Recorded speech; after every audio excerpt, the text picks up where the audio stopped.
Daniel and the Scary Sleepover. Things were not looking good for God's people. They had been captured and taken far from home, and now they were slaves of the king of Babylon. But God had not left his people. He was with them, and he was looking after them. Daniel loved God and obeyed him. Now God made Daniel able to understand lots of difficult things, so it wasn't long before the king of Babylon noticed him.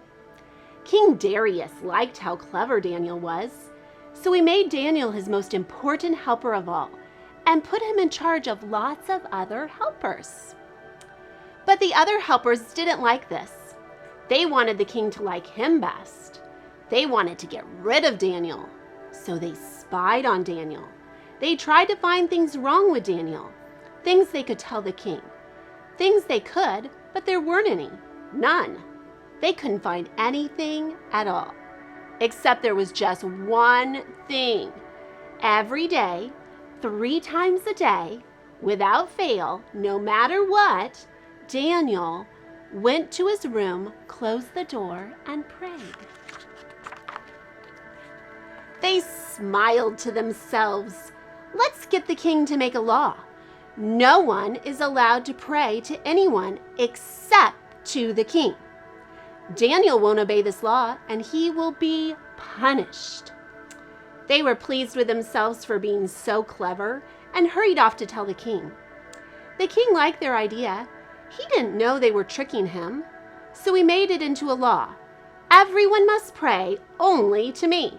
If you don't, the lions will have you for their dinner. Daniel heard this. He knew it was wrong to pray to anyone except God. He had to do what God said, whatever it cost him, even if it meant he would die. So Daniel went into his room, closed the door, and he prayed. That's just what the bad men knew Daniel would do. They skipped straight off to tell the king, "Oh, your most glittering highness, your law says, does it not, that everyone must pray to you alone, sir?" "Yes," said the king. "Oh, material brightness, then correct us if we're wrong, but it would seem that Daniel is praying to God, not to you." The king was sad. He had been tricked. He didn't want to hurt Daniel, but he couldn't change his law.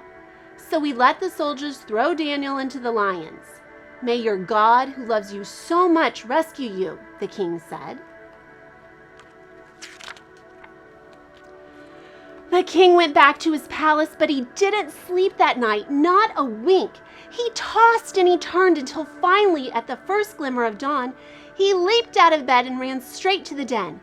"Daniel," he cried, "has your God rescued you?" "Yes," Daniel shouted.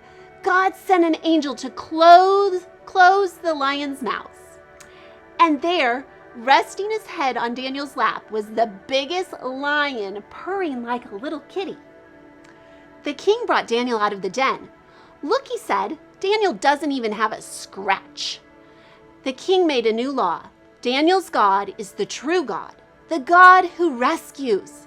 Pray to him instead. God would keep on rescuing his people.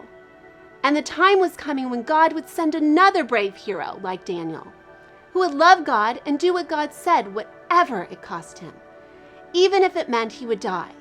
And together they would pull off the greatest rescue the world has ever known.